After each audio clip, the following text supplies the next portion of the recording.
All right, so I've got this guitar out of the box, and I went ahead and loosened the strings up. First thing I'm gonna do, of course, is cut these strings off, but just looking at it, and the tuners, you know, they're a little bit corroded on here. I'm not sure how I'm gonna clean those up. I've got just some regular polish. I don't really have any metal polish, and but I think it's non-abrasive kind of green scratchy pad that we use to clean our dishes and pots and pans and things like that with. The other thing that I have I'm going to use to clean the body is I didn't spend a lot of money buying my guitar cleaner, but I have some of this. My wife is probably going to be mad at me for using this, but it's like an all-purpose cleaner, a multi-surface, an all-natural cleaner. So there's no bad chemicals in there, I think, that would hurt the guitar. And of course, for the fretboard, I do have, for all of my instruments, every time we change the strings, go ahead and just give them a little bit of oil here, because they love this stuff. But what I've learned also was keep this away from the finish of the guitar, because it will take the finish off. So that's what I want to use. I think with the tuners, I am going to maybe use a vinegar solution of some sort, and a toothbrush, and just see how that works. Just a little bit of vinegar in a cup and a toothbrush, and just go to scrubbing and see if they'll get them smooth and to where I can polish them up. And like I said, they don't need to look perfect, but you know, the tuners and the entire headstock is a big part of the guitar. And even, you know, if it plays great, we want it to look nice, right? We want it to look pretty. You know, some players don't mind if the body is beat up and scratched up, because it shows, you know, they're really digging in and playing a lot. But anyways, let's go ahead and get started on this. They don't, you know, you want the tuners to be shiny, right? All right. I don't got any fancy guitar tools. I've just got my regular old needle nose pliers here, and they work just fine. One at a time there, Hoss. All right, that one wasn't super loose. You can hear that, love that sound, right? Get it, all right, got it. So step one is, that's done. I probably should have went ahead and done all of these except for one, that we don't have to torture you through watching me do it, right? Listen to me talk.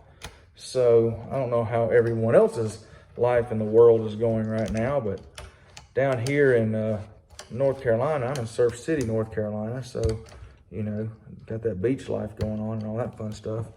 Things have been a little bit hectic and crazy here because of this whole coronavirus. Has everybody scared to death. And I'm not scared to death, but doesn't mean I'm not concerned about that. And but I do believe that life still has to go on. But when we can't go out and do anything else, you know, we might as well have a hobby. And fixing up old instruments. And I'm not a luthier. I can't take on big projects, you know, things like that, because I don't really know how to. And these are not wanting to come out. So let's see what I can do here. And they're plastic too. So, you know, I may, if I was keeping this for myself, I would definitely go and get a bone nut and a bone saddle, which, by the way, I told you had a funky looking nut. So, and here is that funky looking nut. Can you see it? There you go. Now you can see it. See how it's kind of weird. It's almost, and it's slanted, but I've never seen one quite like that before. So that's the nut on there. All right.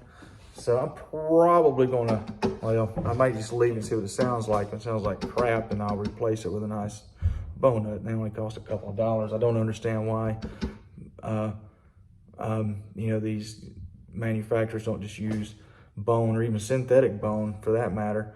They're so cheap. You know, you pick them up for next to nothing, and I don't understand why they do it.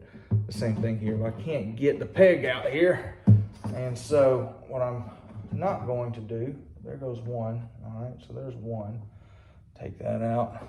See if we can get them hovered over here. Oh, that must have come. There you go. Maybe I was just at the wrong angle. I didn't want to tear anything up. And you know, that is possible to do that. And So something's a little bit concerning here. I just pulled a string out. Oh, they had it. Come on out of there, you. Oh, there you go. I thought I pulled the string out and the ball on the end didn't come, but it did. It came just fine. All right. So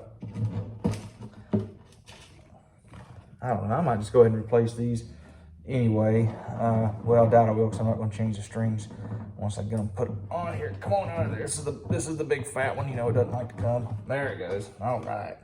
Got it. All right, cool. So first things first. There we go. So looking inside this thing, and it looks pretty good.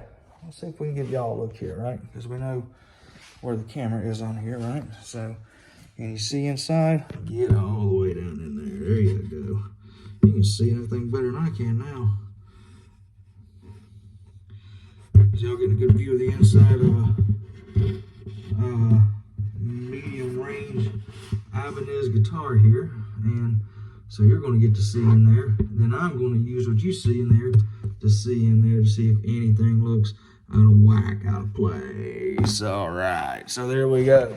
So I am going to go ahead and start polishing it up, and with this cleaner, and I'll let you know how that comes out. And next time I see you, hopefully we'll have some strings on here and do a little sound check. Cool. See you later.